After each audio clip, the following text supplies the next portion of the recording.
Magandang araw sa ating lahat at welcome sa ating channel.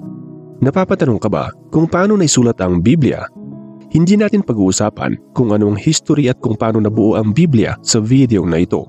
Ngunit ang pag-uusapan natin ay kung ano ang nasa likod kung paano ito naisulat at anong dapat nating maintindihan bilang Kristiyano na naipanganak sa Espiritu. Marami sa mga baguhang Kristiyano na nagsasabing marami pala ang sumulat sa Biblia at iba-ibang tao pala ang author nito. Pero ito ang nais kong ipaintindi sa atin na iisa lang ang author ng Biblia at walang iba kundi ang Holy Spirit. 2 Timothy chapter 3 verses 16 to 17. Ang lahat ng kasulatan ay kinasihan ng Diyos at kapakipakinabang sa pagtuturo ng katotohanan, sa pagsaway sa kamalian, sa pagtutuwid sa likong gawain at sa pagsasanay para sa matuwid na pamumuhay, upang ang lingkod ng Diyos ay maging ganap at handa sa lahat ng mabubuting gawain. Ito ang isang paliwanag kung ano ang gamit ng scriptures at sa panahon natin ngayon, ang gamit natin ay ang Biblia at ang original na Biblia ay naglalaman ng 66 books at wala nang dapat na matanggal at may dagdag dito. Revelation chapter 22 verse 19. Ang sino mang magalis ng anuman sa mga salita ng aklat ng propesiyang ito ay aalisan ng Diyos ng karapatang makibahagi sa bunga ng punong kahoy na nagbibigay buhay at sa banal na lungsod na binabanggit dito. Itong Bible ang pinakasikat na libro sa lahat ng libro dito sa mundo. At ito lang ang libro na hindi naluluma dahil hindi ito ordinaryong libro at ang totoo ay napakatagal na panahon na nang ang ilang parte nito ay nasulat.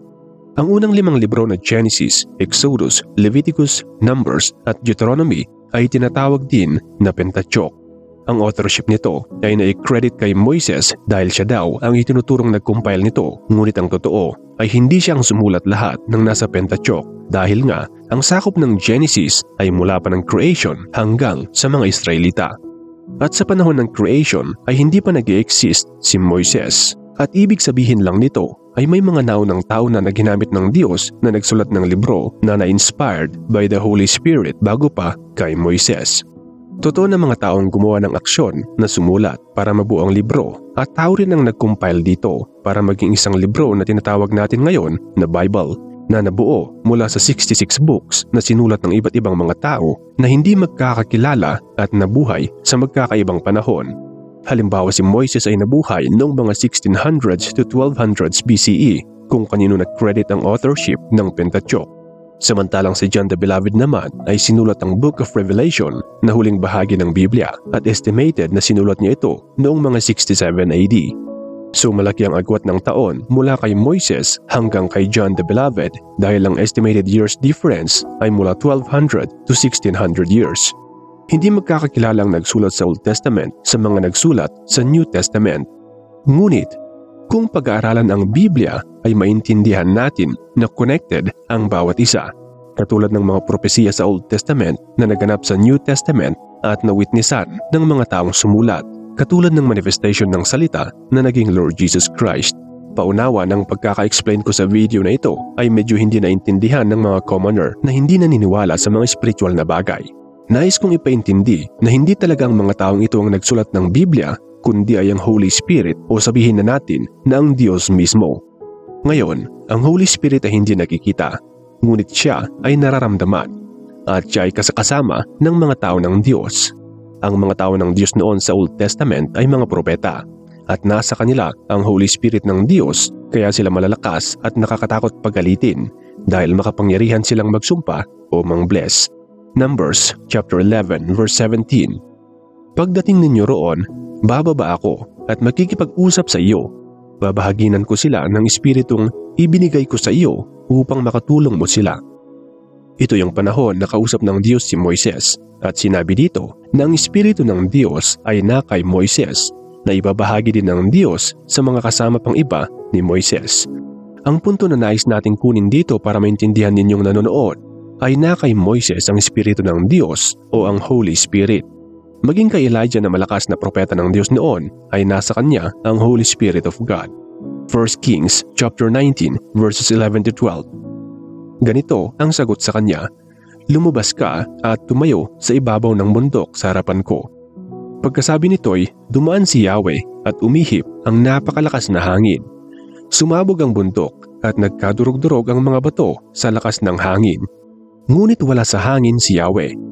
Nang tumigil ang hangin ay lumindol, ngunit wala sa lindol si Yahweh. Pagkalipas ng lindol ay kumidlat, ngunit wala rin sa kidlat si Yahweh.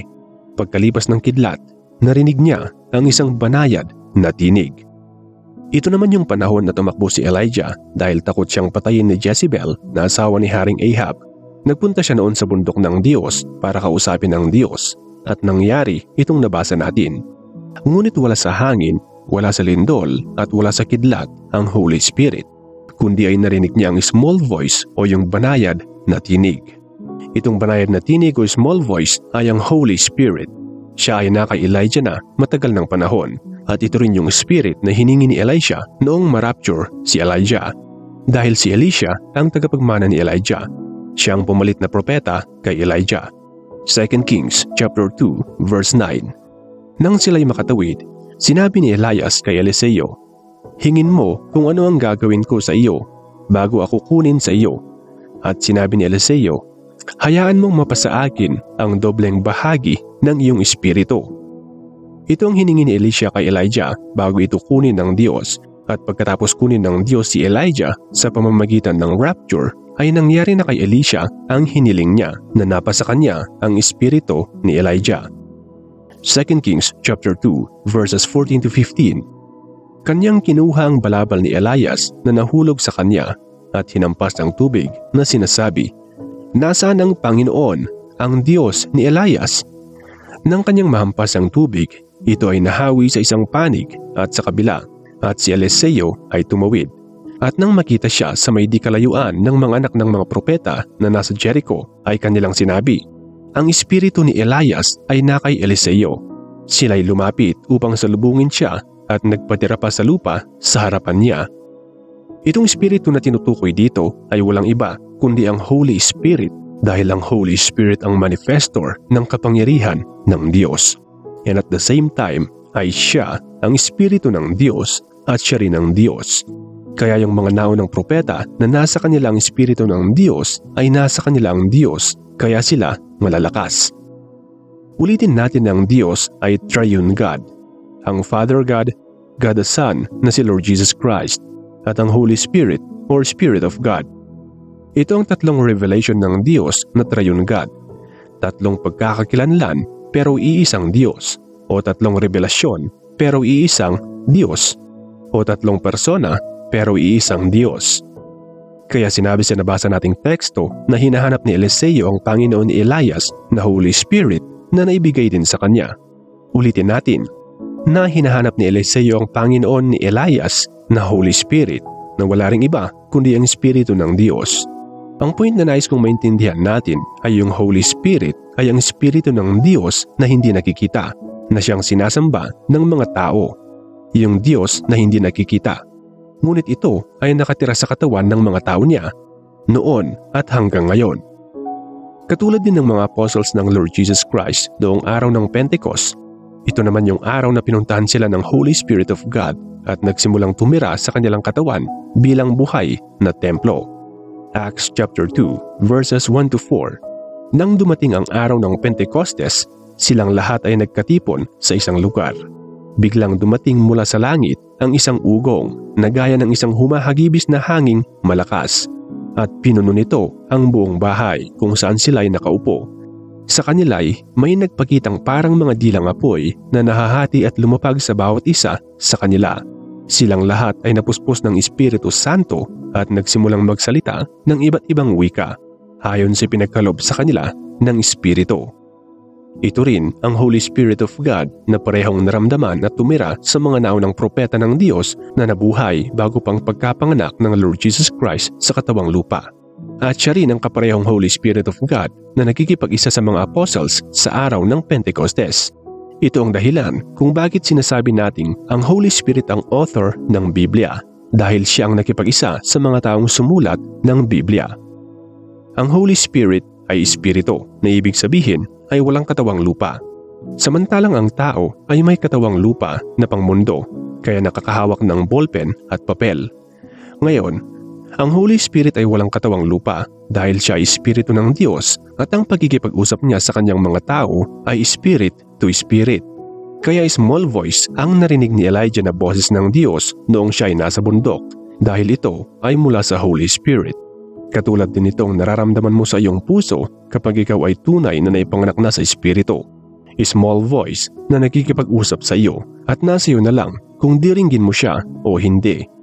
Ulitin natin sa video na ito na ang taong naipanganak sa Espiritu ay may human spirit, soul at body. At yung mga naunang propeta ng Diyos tulad ni na Moises at Elijah at Elisha ay mga naipanganak na ang mga ito sa Espiritu. Kaya muling nabuhay yung human spirit nila nang makilala nila ang Diyos. Pero limited lang sa kanila ang presensya ng Holy Spirit noon dahil hindi pa natapos ng Lord Jesus Christ ang paglilinis sa mga tao noon sa pamamagitan ng pagkakapako sa cross of Calvary at pag-uugas ng kasalanan gamit ng kanyang dugo. Kaya mga piling-pili na mga propeta ang naipapanganak sa Espiritu noon at kasama si Moises na nagsulat ng libro ng mga kautusan. Kaya si Moises ay may spirit, soul at body kaya naririnig niya ang tinig ng Holy Spirit na nagkikipag-usap sa kanyang human spirit. At mula sa kanyang human spirit ay tinuturo nito sa kanyang kaluluwa ang mga bagay na dapat niyang isulat. Kaya ang transfer ng information ay mula sa Holy Spirit patungo sa human spirit ni Moises hanggang sa kanyang soul kung saan nakalagay ang kanyang mind, will at emotion. At gamit ang mind na pinagaling ng Holy Spirit ay nagawa niyang maisulat ang nilalaman ng kautusan na bigay ng Diyos. At ang tinutukoy kong mga utos dito ay hindi lang yung 10 utos na sinulat ng Diyos gamit ang apoy, kundi yung naidagdag pa dito. Kaya umabot ng mahigit 600 plus ang batas na sumakop sa mga dating tao ng Diyos. Ganito ang process ng pagkakasulat ng Biblia dahil lahat ng mga taong sumulat ng Bible ay inspired by the Holy Spirit of God. Ibig sabihin ay same pattern ang nangyari sa kanila na tulad din ng nangyari kay Moises at sa mga naunang propeta na sumulat ng mga lumang libro. Same pattern din ang nangyari sa mga apostles at mga tao ng Diyos na nakakilala kay Kristo Jesus dahil nga maging sila ay narinig ang tinig ng small voice na Holy Spirit. Maliban pa sa mga tinuro sa kanila ng Lord Jesus Christ. Kaya paulit-ulit na sinasabi ng Lord Jesus Christ ang mga katagang, makinig ang may pandinig. Dahil ang tinutukoy na papakinggan dito ay ang small voice na mula sa Holy Spirit of God. At ang tenga na gagamitin ay hindi yung tenga ng human wisdom at yung physical na tenga, kundi ay yung spiritual na tenga.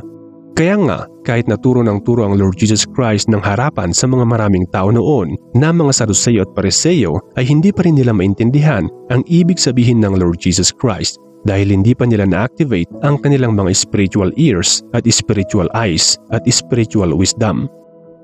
Baka sabihin nyo kasi na kinausap ng Diyos si Moises ng harapan kaya madali lang niyang naintindihan ang ibig sabihin ng Diyos.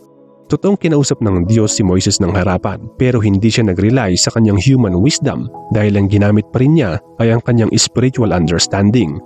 Dahil nga, kahit gaano mo pa ipaintindi ang salita ng Diyos sa isang tao ng harapan, kung hindi pa rin siya naipapanganak sa Espiritu ay hindi niya maintindihan ang iyong sinasabi at malaki ang posibilidad na sasabihin niya sa iyo na isa kang baliw. Kaya kung hindi pa talaga naipanganak sa Espiritu ang isang tao, ay hindi niya tunay na maririnig at maintindihan ang sinasabi ng Lord Jesus Christ na salita ng Diyos. Kaya marami pa rin sa atin ang bingi at bulag dahil hindi pa naipanganak sa Espiritu. Ngunit ito ang paliwanag kung bakit magkakatugma ang nilalaman ng Biblia kahit pa iba't ibang tao na nabuhay sa magkakaibang panahon ang sumulat dito. Dahil ang author talaga nito ay ang Holy Spirit of God, ang Diyos mismo. At ginamit lang niya ang mga writers na tao dahil sila ang may katawang lupa para gawin ang aksyon ng pagsusulat. Pero yung spiritual wisdom ay nanggaling sa Diyos. Kaya nga sinabi sa 2 Timothy chapter 3 verses 16 to 17 ay inspired by the Holy Spirit o sa ibang translation ay God-breathed ang scriptures na ito. Ang lahat ng kasulatan ay kinasihan ng Diyos at kapaki-pakinabang sa pagtuturo ng katotohanan, sa pagsaway sa kamalian, sa pagtutuwid sa likong gawain at sa pagsasanay para sa matuwid na pamumuhay upang ang lingkod ng Diyos ay maging ganap at handa sa lahat ng mabubuting gawain. Kaya huwag nating isipin na yung mga author na tao ang nagsulat ng libro, kundi ay ang Diyos mismo. Ulitin natin na ang Holy Spirit of God ang author ng Bible, hindi mga tao, dahil ginamit lang ng Diyos ang mga tao para maisulat ang kanyang nais na ipasulat. Basahin mo rin ang Book of Revelation. Ang mga nakalagay dito ay revelation from God at hindi ito mula sa pag-iisip lang ni John. Hindi ito mula sa kanyang kuro-kuro lamang, kundi ay inspired by God mismo sa pamamagitan ng revelation mula sa Holy Spirit o mula sa Diyos. Itong revelation from God ay hindi mangyayari sa mga taong hindi pa naipanganak sa Espiritu dahil wala silang receiver ng message na magmumula sa Holy Spirit. Dahil ang communication ng Diyos ay from Holy Spirit to human spirit. Pero itong si John the Beloved ay buhay na buhay ang kanyang human spirit, kaya dinig na dinig niya ang revelation ng Diyos sa pamamagitan ng Holy Spirit. Kaya nga siya nagkakaroon pa ng vision in spirit. Ibig sabihin ay hindi lang yung spiritual ears niyang nabuksan, kundi ay maging yung spiritual eyes niya. At hindi lang base sa gusto niya ang kanyang sinulat, kundi ay sinusunod niya ang utos sa kanya habang sinusulat ang Book of Revelation. Revelation chapter 10, verse 4. Isusulat ko sana ang aking nasaksihan nang matapos ang dagundong. Ngunit narinig ko mula sa langit ang isang tinig na nagsabi, "Ilihim mo ang sinabi ng 7 kulog, huwag mo nang isulat."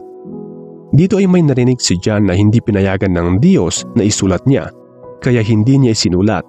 At ito ay isang halimbawa kung paano natin mapagtatanto talaga na hindi lang base sa gusto ng writer na tao ang kanyang sinusulat, kundi ay nakikinig talaga siya sa instruction ng Diyos ayon sa revelation na kanyang natatanggap mula sa Diyos.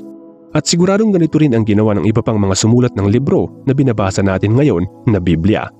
Pareho na sa Old Testament at New Testament. Pwedeng sabihin nating nagkakaroon ng kaunting difference sa pagkakaintindi ng mga nagbabasa dahil sa translation. Pero yung message ay naroon pa rin. At maririnig at maintindihan pa rin ng taong nagbabasa ang mensahe ng Diyos kung sila ay naipanganak na sa Espiritu. Dahil sa panahon natin ngayon, kung isa kang legit na Christian at kilala mo talaga ang Lord Jesus Christ at tunay na naintindihan mo siya, ay hindi ka na malilito kahit may slight na translation issue ang Bible na binabasa mo. Dahil kung sakali man na may slight translation at nalito ka ng kaunti, ay siguradong ipapaliwanag din sa iyo ng Holy Spirit na nakatira sa iyo ang ibig niyang sabihin base sa binasa mong chapter or verse sa Bible. Yung author mismo ng Bible ay kasakasama mo sa iyong katawan. Siya ang nakatira sa iyo dahil nga ikaw ang isa sa Holy Temple ng Diyos na buhay. Kaya kung tunay kang naipanganak sa Espiritu, ay hindi ka katulad ng mga taong naghahanap ng literal na naisulat sa Bible na sinabi ni Kristo na siya ang Diyos. Hindi ka katulad ng mga taong naghahanap ng literal na pangalan ng Diyos sa wikang Pilipino o sa wikang Griego o sa wikang English at iba pang lengguwahe. Dahil nga, kasakasama mo ang Holy Spirit na siyang nagpapaliwanag sa iyo sa loob kung sino siya at ano ang kanyang pangalan. At kung ano ang naibigay na pangalan na pinakamataas sa lahat ng pangalan, sa langit, sa lupa at sa ilalim ng lupa. Kaya kapatid at kaibigan, subukan mong mapalakas din ang iyong pandinig at pagkakaintindi sa spiritual na aspeto. Dahil kapag mangyari ito, ay madali mo na lang maintindihan ang revelation sa mga nababasa mong nasusulat sa Bible. Pero kung sakali man na wala kang naintindihan ni isa sa mga napag-usapan natin sa video na ito, ay ibig lang sabihin na hindi ka pa naipanganak sa Espiritu. Kaya hilingin mo na may panganak ka rin sa Espiritu para magkaroon ka ng receiver at marinig mo ang small voice na nagmumula sa Holy Spirit. John chapter 3 verses 5 to 7. Sagot naman ni Jesus, "Tandaan mo ang sinasabi kong ito. Malibang ang isang tao ay ipanganak sa pamamagitan ng tubig at ng Espiritu, hindi siya makakapasok sa kaharian ng Diyos. Ang taong pinanganak sa laman ay laman, at ang pinanganak sa Espiritu ay Espiritu. Huwag kang magtaka sa sinabi ko sa iyo. Kayong lahat ay kailangang ipanganak na muli."